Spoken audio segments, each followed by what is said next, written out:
today's video, ipapakita ko sa inyo kung ano yung brand na binili ko ng replacement ng old na Toshiba na washing machine ko na hindi na gumagana yon, pero yung range at saka yung spin, hindi na talaga siya gumagana. So, ngayon, pinull out na ng maintenance at saka yung repair, nakahanap ako ng repair pero mas sobrang mahal naman. So, ngayon ang iniisip ko, nakakita ako sa online. So, itong brand na to, G-Pass. So, mas maganda siguro siya. Top loading din siya, automatic washing machine. So, tara guys, i-testing natin. G-Pass brand, made in China. So, 7 kilograms capacity. Then, easy use lang. Then, you have to call also for the plumber to attach the water connection. So, of course, may power source. So, ayun. Tapos, naka-attach naman na siya. So, ganyan lang siya. Maliit na siya mga guys. Hindi kagaya sa lumang na 10 kilograms. So, ito ay 7 kilograms lang. Pero at least maganda siya. Tingnan mo naman. Stainless ang niya. Ang drum. Tapos, yung pulsator ba tawag dyan? Yung umiikot diamond size. Diba? So, testing natin. Testing natin mga guys. O, di ba yung tingnan mo, o.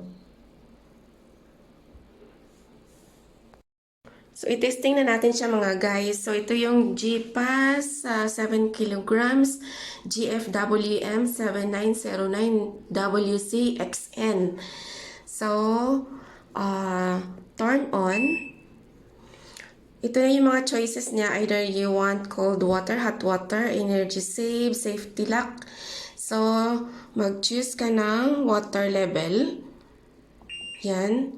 Either low, little, medium, high. So, dito lang tayo sa mga guys, sa low. Tapos,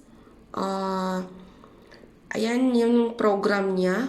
So, standard. So, ang standard, nakaano siya na ng may wash, rinse, at saka spin. So, yan ang piliin natin. So, ngayon, pwede nating mag-start. So, yan. So, start na siya. So, ayun na yung water niya. So, ayun. Ang lakas ng water niya kasi dalawang water inlet tayo dito mga guys. So, pwede kang maglagay dyan ng ng laundry. Ayan laundry, liquid, or washing powder. So, pwede siya ng powder mga guys. Testing natin ha. Gagamit tayo ng mga guys, washing na powder. So, i-try lang natin. Meron din akong liquid soap. Pero try natin. Ayan, ganyan siya. Diyan ka lang maglalagay ng kasi para matunaw yung sabon. Oh. Ganyan. Para matunaw siya. Para yung namumuong sabon. Yan. First time ko itong ginamit mga guys. So, testing natin. Ayun na siya mga guys. Inuna ko lang yung mga underwears at saka yung mga socks. So, ang water level natin is low. So, 49 minutes to run. Then, ganyan siya. Hindi siya maingay mga guys. So, we'll see. Tingnan natin. Ayan o. Diba? Hindi siya maingay. So, hintayin lang natin.